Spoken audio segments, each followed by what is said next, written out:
A few days ago, I had an unfortunate incident with my right rear, now with new tire, thankfully. On the way to work, blew a tire, big old metal screw on the highway punctured it. So I was at 7-Eleven on my way to work slacks and everything. I had to replace my tire. I had to install the spare. Thankfully, the Lightning has a full-size spare, something that has been more and more less seen in cars today, EVs and gas cars alike. And we're going to go through how this one works, how to install it or access it.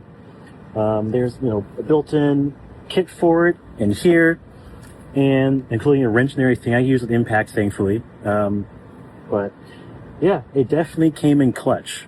And I really think that more cars should include full-size spares, because otherwise I would not have made it to work.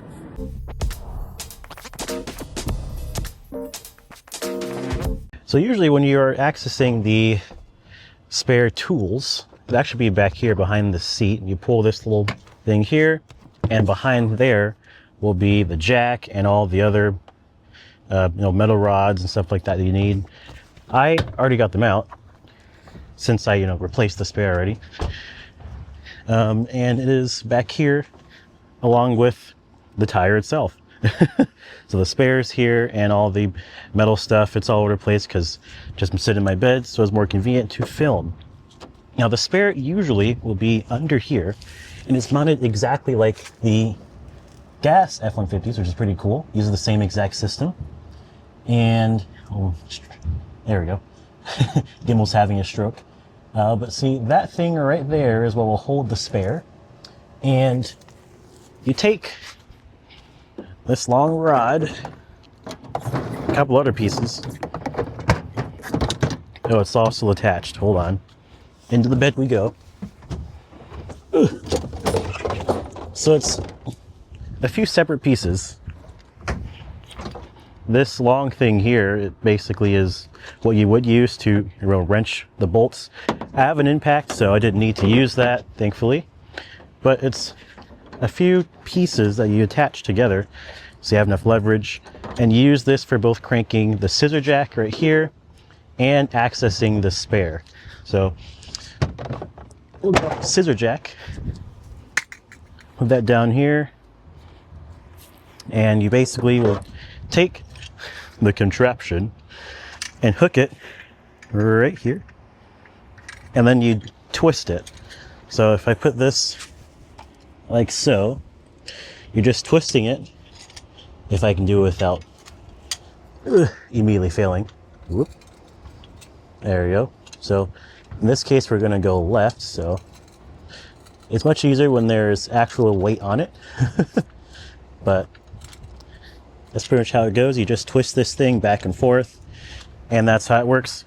Pretty simple on paper, pretty annoying in practice, in my opinion. But I'm used to using proper hand crank jacks. You just go like this. This takes a while, but it does also help for people who aren't used to doing spare replacements. So it makes sense to have it. The mounting points, or jacking points I should say, there is an arrow right here, and that's where you'd put it if you're doing the rear. And then if you're going to the front, right over, where is it? There it is. This right here is where you do for the front. Now these are much heavier vehicles than the regular the regular F-150, so you are going to feel it. I sure felt it. And my tire blew when I was going to work, so I had to do it. All of this in work slacks, so that was great. But it got the job done. I replaced the tire since then. I was already going to if you watched my previous videos about the future overlanding build. All-terrains were a part of that, and I already got the all-terrains.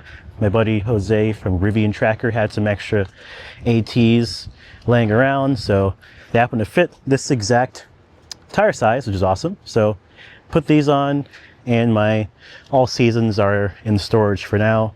One of them with a big puncture. So the spare is an 18-inch wheel. So I have 20s across here, across the truck. The spare here is an 18. It's just a standard 18-inch wheel, nothing fancy, but gets the job done. Very hardy, and I'm a big fan of 18s. I originally was going to go with 18s for the overland build, but free tires for my 20s, can't beat that. So what we'll do now is I'm going to show you how you can access it, because I said to put this thing back. So what I'll do is show you how to put it back, and it's literally just the reverse of that to, access the wheel in the event you need it. So let's do that next. So we've got the loadout here. Here's the contraption yet again. And what we do here is we take off this little piece, this last piece right here, because now I'm going to use this as a wrench to lower this thingy up here. It'll lower down all the way to the ground, and we can put the wheel back onto it again. So how you would do that, open this little guy here. On some of them, they're actually locked. Mine is not, it's just red in there. But, so you stick this inside, and then you can actually use, you can kind of see it through here where I'm taking it, but you can also look under here. You go into that little thing right here, push it all the way in, and you'll feel it when it actually grabs. There is a bolt inside there that matches the same, tip as this.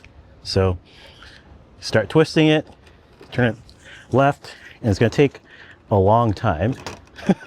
So give me a second here.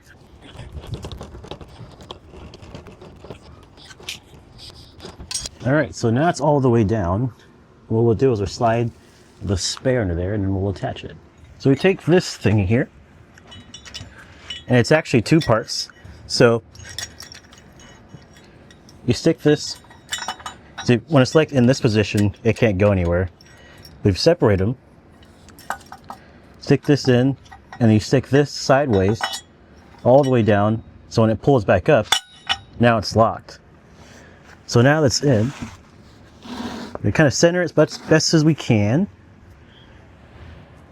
and then we'll take the contraption and we're going to basically winch it back up to the top and lock it in place. Dropping it down was, lefty loosey. Now we're going to go righty tighty.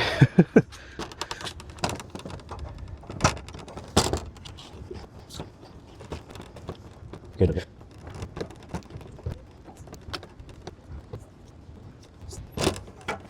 And there we go. Spare tire is now back locked into place and ready to go till we need it again. So that pretty much shows you how to do it. Like I said, these are separate parts. So this is one part, 2, 3, and then this thing has a hole in the middle and it just slides in, building the contraption. Again, you'd use this to actually wrench, the bolts off. I have an impact, so I use that, which saved me a lot of time and energy, thankfully, since I'd use a lot of energy on the actual jacking part. But yes, amongst all my other crap in here, impact.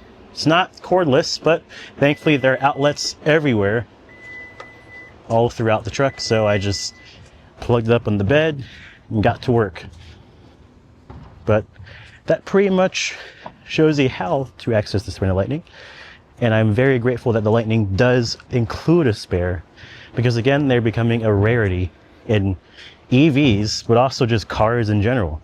The fact that full-size trucks are coming without spares, that's crazy. SUVs, cars even, it's pretty unfortunate, because when you do have a blowout, it's so much nicer knowing that you can just put another one on and keep your trip going, especially if you're in a hurry like I was. Well, let me know what you guys think, and if your EV has a spare or doesn't have a spare, let us know. We're interested to see. Have a good one.